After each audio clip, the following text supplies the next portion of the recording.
The program didn't have my name. Not under siblings, not in the thank yous, not even in the family bio. Harvard Yard, May sun, red robes, flashbulbs, applause. And me, standing 3 rows back like a stranger at my own sister's coronation. When the photographer waved "family only," my mother gently placed her hand on my chest. Not in anger, not even shame, just dismissal. Like I was an afterthought they'd finally deleted. And that's when I realized they'd been planning this for months. It started small. Missed calls, cold silences. My birthday forgotten 3 years in a row. At first I blamed myself. Too busy with work, too many late nights at the firm. Maybe I hadn't called enough. Maybe I wasn't enough. But then came the wedding. My sister's, of course. No invite, no call, just a blurry photo of champagne flutes on Instagram, captioned, "Finally married my best friend." Still, I swallowed it, because that's what I was trained to do. Keep my head down, work harder, don't cause trouble. But at graduation, seeing my name erased from a printed booklet that listed even our dog, I stopped swallowing.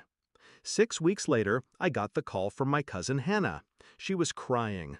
"They changed the will," she said. "The lake cabin, your father left it to Rachel." I laughed, sharp, bitter. Of course he did. That cabin was my childhood, my first fishing rod, my mother's humming in the kitchen, my dad teaching me how to row before I could ride a bike. Rachel hated it, always said it smelled like dead trees and boredom. But it was worth nearly $1 million now, post-renovation, prime real estate. And apparently, they decided the disgraced daughter didn't deserve a dime of it. They thought I'd just fade out. But I don't disappear. I wait. Then I move. The first thing I did was request the revised will. Hannah was right. Everything, stocks, house, cabin, heirlooms, reassigned to Rachel. I was mentioned once. No further claim to property shall be acknowledged. Cold, clinical, but careless, because they didn't count on 2 things. 1, I was a probate attorney. 2, I knew something they didn't. Dad had gifted me partial ownership of the cabin 10 years ago, back when I was still the good kid. He'd done it casually, after I helped him fight a zoning dispute on the land. "Just in case," he said, handing me the notarized form. "You earned it." I still had the original deed, signed, filed, legal. But they'd either forgotten or hoped I had. Either way, it was mine now. And I don't mean sentimentally, I mean legally. I didn't call them, didn't scream, didn't beg. I filed. Petition for partition and sale. In simple terms, force liquidation of the property and take my half in cash. If they refused, the court would order a sale anyway.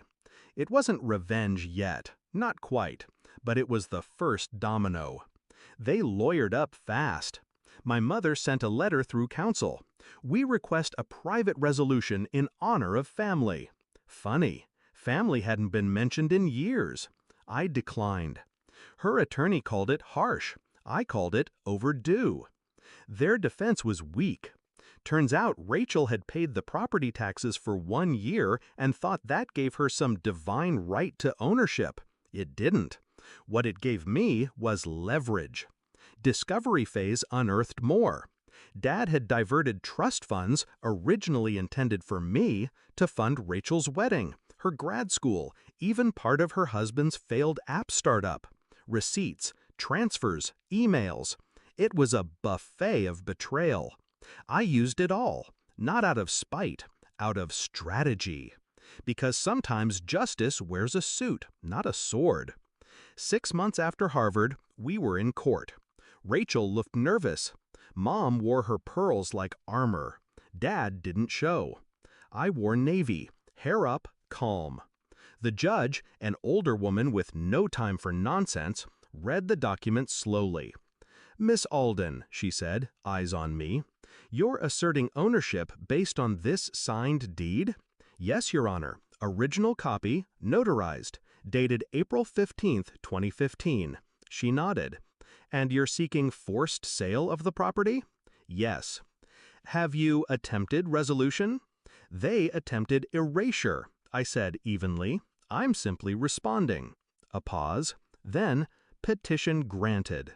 The cabin sold for $975,000.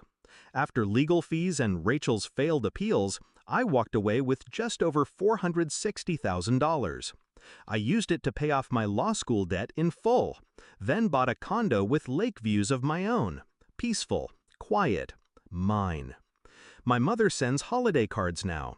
No notes, just her name in cursive and a photo of her, Rachel, and Rachel's new baby.